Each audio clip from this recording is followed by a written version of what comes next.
హైదరాబాద్ అభివృద్ధి చెందిన నగరమే కాదు, ఎన్నో వారసత్వ కట్టడాలకు కేర్ ఆఫ్ అడ్రస్.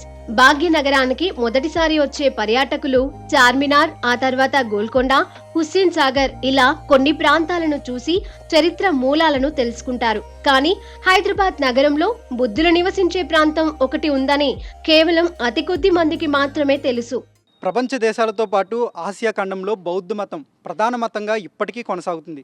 ప్రపంచంలో దాదాపు 23 నుంచి 50 కోట్ల మంది వరకు బౌద్ధ మతాన్ని స్వీకరించి ఆచరిస్తున్నట్లు పలు సర్వేల్లో కూడా వెల్లడైంది. ప్రధానంగా తెలంగాణలో అయితే నల్గొండ, ఖమ్మం, కరీంనగర్ జిల్లాల్లో బౌద్ధ మతానికి సంబంధించిన అవశేషాలు కూడా పలు తవ్వకాల్లో బయటపడ్డాయి. ప్రస్తుతం నేనైతే హైదరాబాద్లో ఈస్ట్ మారేడుపల్లి మహేంద్ర హిల్స్లో ఉన్న బౌద్ధ విహార ఆలయానికి వచ్చాను. ఇక్కడ బౌద్ధుని యొక్క విశిష్టతను అలాగే ఈ ఆలయం యొక్క విశిష్టతను తెలుసుకునే ప్రయత్నం చేద్దాం. మహాబోధి బుద్ధ విహార్ ఆలయంలోకి ప్రవేశించగానే మొదటిగా మనకు బుద్ధధాతు స్తూపం కనిపిస్తుంది. బుద్ధధాతు స్తూపంలో బుద్ధుడి జీవిత చరిత్రను విగ్రహాల ద్వారా తెలుసుకోవచ్చు. మరో విశేషం ఏమిటంటే ఏపీలో అమరావతిలో ఉన్న బుద్ధ స్తూప రూపాన్ని ఇక్కడ నిర్మించారు. దాంతో పాటు ధర్మచక్రాన్ని కూడా ఏర్పాటు చేశారు. 2003లో దలైలామా ఈ ఆలయాన్ని ప్రారంభించారు. బుద్ధ విహార్ ఆలయంలో మొత్తం 45 మంది బౌద్ధ సన్యాసులు ఉన్నారు. వీరిలో 41 మంది బౌద్ధ విద్యార్థులు కాగా మిగిలిన వారు బౌద్ధ గురువులు ఉన్నారు. వీరంతా హిమాచల్ ప్రదేశ్, అరుణాచల్ ప్రదేశ్, ఇతర రాష్ట్రాల నుంచి ఇక్కడికి వచ్చారు. కేవలం ఆలయంగానే కాకుండా బౌద్ధ విద్యార్థులకు ట్రైనింగ్ సెంటర్ గా దీనిని నిర్వహిస్తున్నారు. అయితే ఇక్కడున్న బౌద్ధ సన్యాసుల్లో కొంతమంది తెలుగువారు ఉన్నారు. మతాలకు, కులాలకు సంబంధం లేకుండా ఎవరైనా ఇక్కడకు రావచ్చని బౌద్ధ గురువులు చెబుతున్నారు. This is Buddha Vihara in Mahindra Hills, Secunderabad, and it is welcome for everybody. It is any religion, anybody is welcome here. And this place is especially important because it is a place for peace, for happiness and joy, and that is what Buddhism is all about. Buddhism is about peace, happiness and joy in the human mind. So that's the purpose of Buddhism. And one of the important program here is Sunday evening program. So every Sunday evening 5 o'clock, actually 5:45, we have Telugu half an hour teaching, then puja, guided meditation and teaching in English. So this is very important. We have 45 monks here and some 25-30 people from outside they come. So it's a nice place, a nice program once in a week, every Sunday. So that's something everybody can take benefit from. Yes.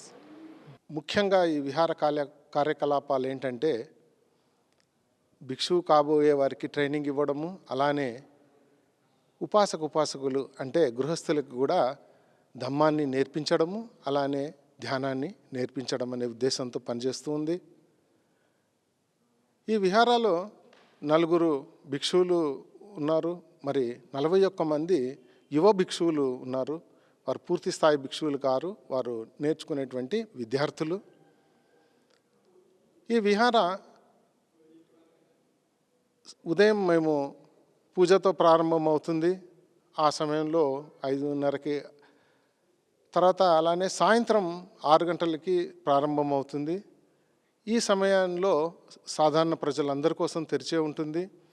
మరి అలానే 8 నుంచి 10 వరకు ఎప్పుడైనా ఉపాసకులు వచ్చి సందేహ నివృత్తి చేసుకోవచ్చు. తర్వాత సాయంత్రం 4 నుంచి 8 గంటల వరకు ఎప్పుడైనా రావచ్చు. ఆలయంలోకి ప్రవేశించగానే బుద్ధుని విగ్రహం ఉంటుంది. ఎటు చూసినా పచ్చని చెట్లు, బౌద్ధ మతానికి చెందిన నమూనాలు మనకు దర్శనమిస్తాయి. బౌద్ధ మతాన్ని స్వీకరించిన విద్యార్థులు ప్రతిరోజు బుద్ధిజాన్ని ఆచరిస్తూ, శ్లోకాలను పఠిస్తూ, ధ్యానం చేస్తూ ఉంటారు. బుద్ధ విహార్లోకి ప్రవేశించగానే మనసుకి ఎంతో ప్రశాంతత కలుగుతోందని పర్యాటకులు చెబుతున్నారు. సామాన్య భక్తులు, టూరిస్టులు కూడా ఈ పూజలలో స్వయంగా పాల్గొనవచ్చునని బౌద్ధ గురువులు తెలిపారు.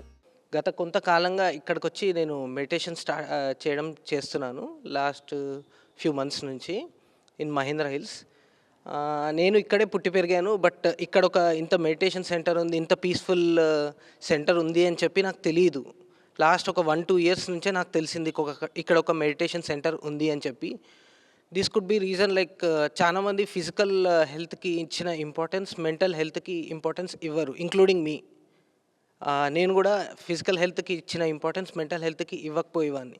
బట్ గత కొంతకాలంగా నేను మెడిటేషన్ చేస్తూ నేను చేసిన ఎక్స్పీరియన్స్, నాకు కొద్దిగా లైఫ్లో వచ్చిన చేంజెస్ వల్ల నాకు అర్థమైంది ఏంటి అంటే మెంటల్ హెల్త్కి కూడా మనము ఈక్వల్గా ఇంపార్టెన్స్ ఇవ్వాలి. నేటి తరం వారు ఫ్యామిలీ జాబ్లంటూ పరుగులు పెట్టేవారే అధికంగా ఉన్నారు. కానీ ఇక్కడ పరుగులు ఉరుకులు ఏమీ ఉండవు. ఈ ప్రదేశాన్ని టూరిస్ట్ ప్లేస్ గా మరింత అభివృద్ధి చేయాలని ప్రభుత్వాన్ని పర్యాటకులు కోరుతున్నారు. మహాబోధ బుద్ధ విహార ఆలయం కోసం కేవలం అతి కొద్ది మందికి మాత్రమే తెలుసు. చాలామంది బుద్ధుని కోసం తెలుసుకోవాలని, అలాగే బుద్ధుని యొక్క ఆలయాల కోసం విశిష్టత తెలుసుకోవాలని ఇతర రాష్ట్రాలకు ప్రయాణిస్తూ ఉంటారు. కానీ హైదరాబాద్లో మహేంద్ర హిల్స్లో ఈ బుద్ధ విహార ఆలయం ఉంది. ఈ ఆలయంలో బుద్ధుని యొక్క విశిష్టత కోసం తెలుపుతారు. అలాగే ఇక్కడ చాలామంది బౌద్ధ సన్యాసులు కూడా ఉన్నారు. వాళ్ళ యొక్క రోజువారీ కార్యక్రమాలు, దినచర్యను కూడా ఇక్కడ ప్రత్యక్షంగా తెలుసుకోవచ్చు. కెమెరామెన్ దాస్తో మణికంఠ, హైదరాబాద్.